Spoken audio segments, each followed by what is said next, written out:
Welcome to our channel. आज इथे मी तुम्हाला खारे शंकरपाळ्याची रेसिपी दाखवणार आहे। त्यासाठी इथे बघा मी 6 वाट्या एवढं गव्हाचं पीठ घेतलेलं आहे। त्यानंतर इथे बघा मी जिरे, ओवा, कलोंजी आणि पांढरे तीळ घेतलेले आहेत। तर ते सर्व या पिठामध्ये मी घालून घेणार आहे।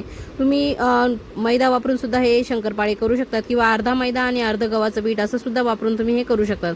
तर इथे बघा मी चव येण्यासाठी छान आता कसुरी मेथी यामध्ये कुस्करून घेतलेली आहे। जवळजवळ 2 टेबलस्पून एवढी मी कसुरी मेथी इथे टाकून घेतली। तुम्ही ताजी मेथी सुद्धा वापरू शकता। त्यानंतर इथे चवीप्रमाणे मी इथे मीठ टाकून घेतलेलं आहे आणि अर्धी वाटी एवढं मी नॉर्मल टेम्परेचरवरचं तेलाचं मोहन इथे टाकून घेतलेलं आहे।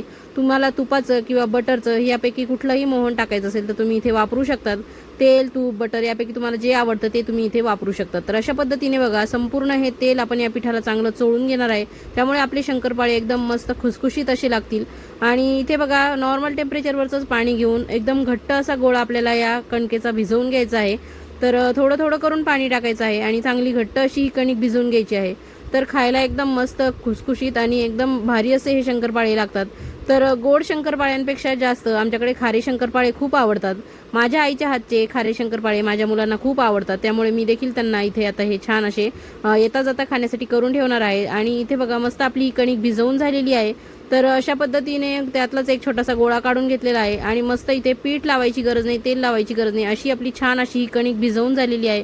तर एकदम पातळ असं ही पोळी आपण इथे लाटून घेणार आहे। जर माझ्या पद्धतीने तुम्हाला शंकरपाळे करायचे असतील तर नक्कीच ही रेसिपी शेवटपर्यंत बघा, कुठे स्किप करू नका।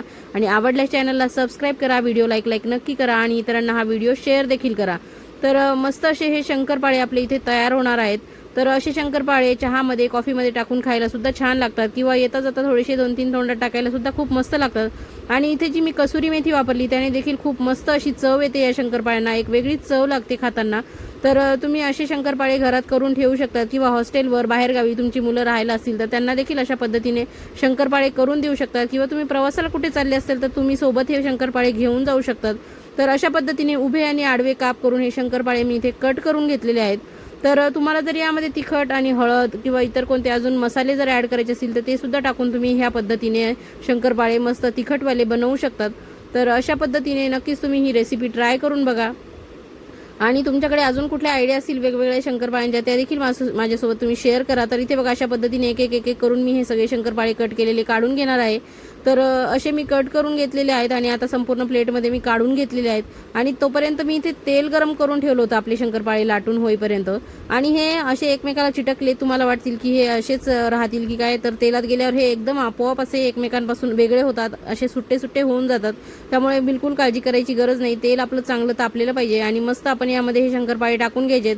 खालच्या बाजूने सेट झाल्यानंतर याला आलटी करून आपल्याला हे छान सोनेरी रंगावरती तळून घ्यायचे, म्हणजे एकदम खुसखुशीत लागतात खाताना, बिलकुलही असे नरम पडणार नाहीत, एकदम मस्त असे लागतात। त्यामुळे एकदम सोनेरी रंग येईपर्यंत आपल्याला याला छान तळून घ्यायचं आहे।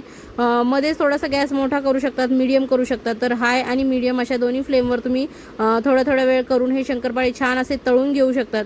तर अशा पद्धतीने तुम्ही मस्त असे हे शंकरपाळे तयार करून छान हवाबंद डब्यामध्ये भरून ठेवा, अगदी महिनाभर टिकतात आणि खायला देखील खूप छान लागतात। तर अशा पद्धतीने बघा इथे सोनेरी रंगावरती माझे तळून झाल्यानंतर मी काढून घेणार आहे। कलर तुम्ही बघू शकतात आणि यामध्ये टाकलेले तीळ, जिरे, कलोंजी खूप छान दिसतंय दिसताना सुद्धा आणि चवीला सुद्धा खूप छान लागतात ते। तर अशाच पद्धतीने सर्व कणकेच्या मी पोळ्या लाटून घेतल्यात आणि त्याचे शंकरपाळे कट करून घेतलेले आहेत आणि इथे बघा एवढे परातीमध्ये माझे तयार झालेले आहेत। तर मस्त असे सोनेरी रंगावरती तळून घेतल्यानंतर तुम्हाला इथे दाखवते बघा मस्त असे खुसखुशीत असे शंकरपाळे झालेले आहेत। तर हे स्नॅक्स टाईमला तुम्ही खाऊ शकतात आणि संध्याकाळच्या छोट्या भुकेसाठी सुद्धा खाऊ शकतात। अगदी लहानांपासून मोठ्यांपर्यंत सगळ्यांना चावता येण्यासारखे खुसखुशीत असे झालेले आहेत। तर नक्की ही रेसिपी ट्राय करा आणि माझी पद्धत कशी वाटली ते नक्की कमेंट करून सांगा। तर खा, प्या, मजा करा। थँक्यू, धन्यवाद।